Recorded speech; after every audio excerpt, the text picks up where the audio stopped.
Você já ouviu falar em síndrome compartimental? Então, a síndrome compartimental diz respeito ao aumento da pressão intersticial sobre a pressão de perfusão capilar dentro de um compartimento ósteo-facial fechado, podendo comprometer vasos, músculos e terminações nervosas, provocando uma lesão tecidual. Os compartimentos mais afetados são aqueles que possuem uma menor capacidade elástica de seus ossos e fáscia. Embora seja mais frequente nos membros, devido à formação de compartimentos pelas fáscias que envolvem os grupos musculares, pode ocorrer em outros locais, como o globo ocular, que pode acontecer no caso de glaucoma, na cavidade abdominal, nos rins, certo? As causas de síndrome compartimental é a elevação da pressão, que pode ocorrer por aumento do conteúdo do compartimento, ou seja, o edema muscular ou visceral, ou pela redução de volume ou complacência dos compartimentos. Uma pressão externa localizada e talas, certo? Qualquer forma de lesão das extremidades pode levar a síndrome compartimental. Sendo as mais comuns as fraturas, principalmente na tíbia, no antebraço, queimaduras, lesões vasculares, reperfusão do membro, esmagamentos, acidente ofídico, compressão de talas e curativos circunferenciais, e tem sido relatada também como uma complicação de algumas posições adotadas para a cirurgia. Quando ocorre isto, em membros inferiores, os músculos do compartimento anterior da perna são os mais afetados. Entretanto, a loja posterior também pode ser acometida.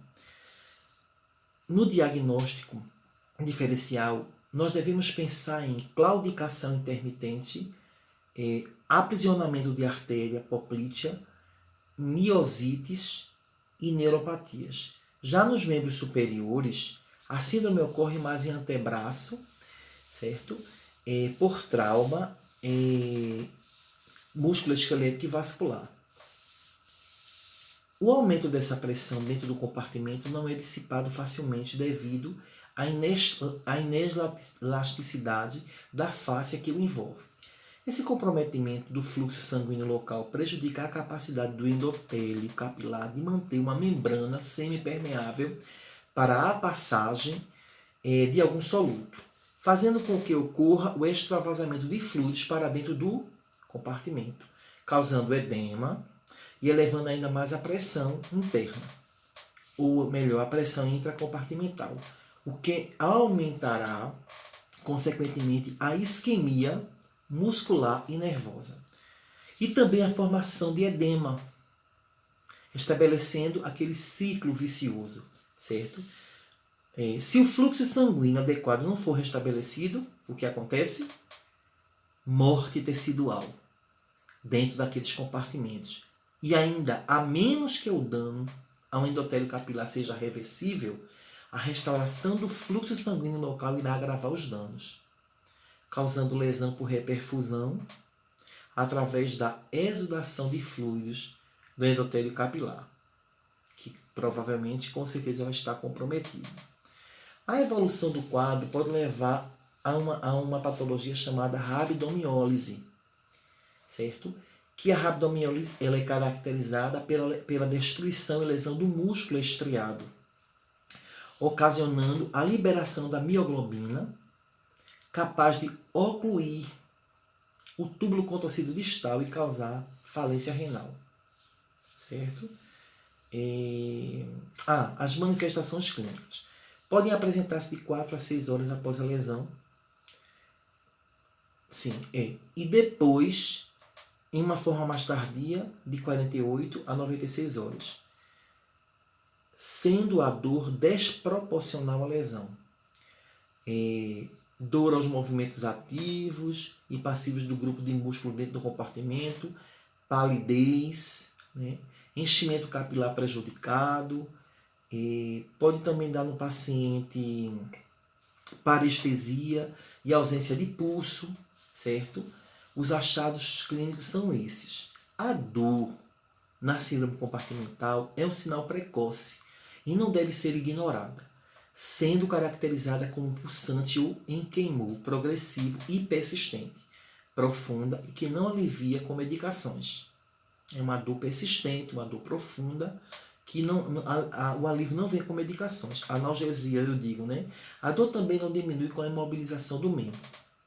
A parestesia pode ser um sintoma mais tardio e é geralmente descrita como uma sensação de queimação e reflete, vamos dizer, que o sofrimento nervoso daquele membro que está com a síndrome compartimental.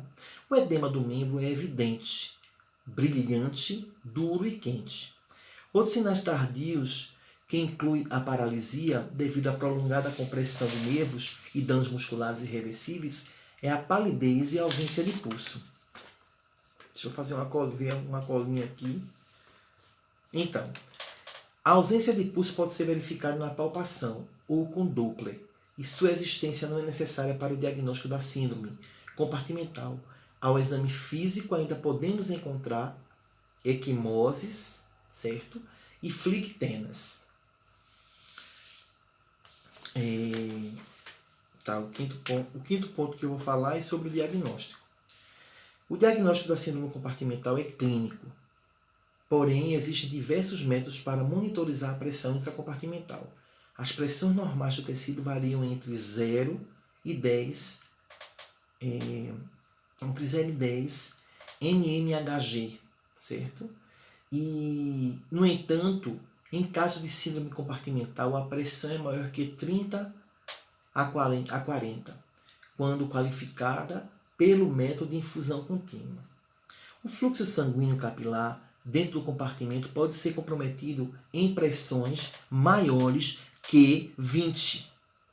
Fibras musculares e nervosas estão em risco de necrose isquêmica se as pressões, certo, forem maiores de que 20 a 30. De 30 a 40. De 30 a 40.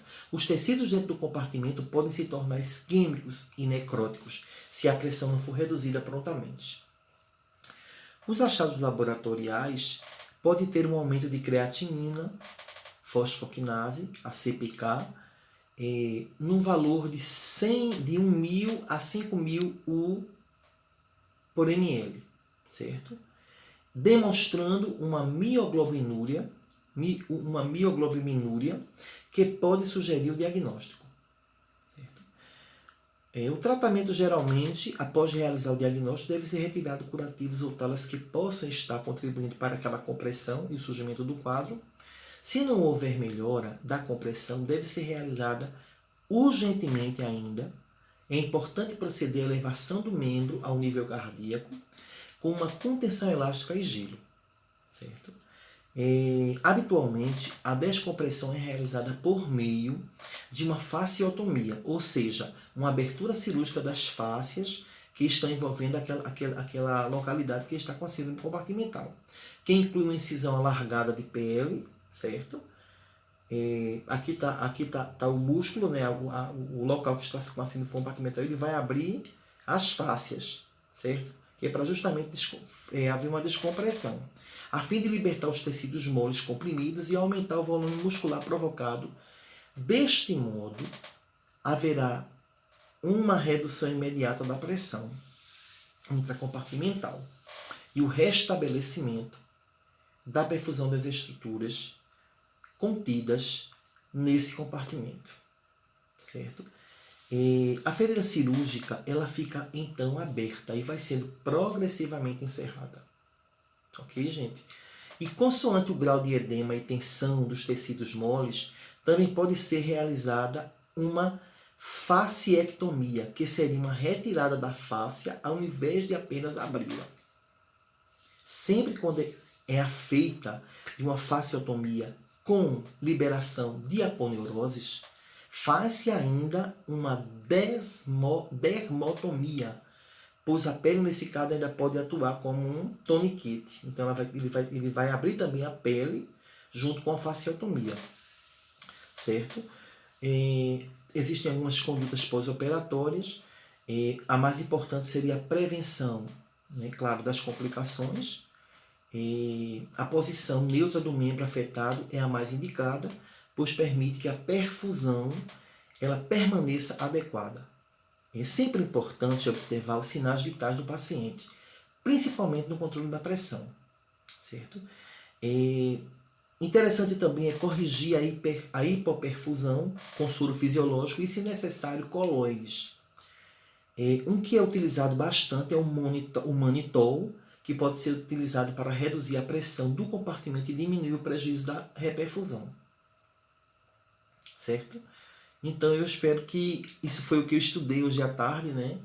Eu espero que eu tenha tirado algumas dúvidas e também a gente possa aprender com aquilo que eu sempre digo. O aprendizado ele é um sistema de ensino-aprendizagem. Eu ensino, eu aprendo, eu ensino. Então, eu espero que você tenha aprendido alguma coisa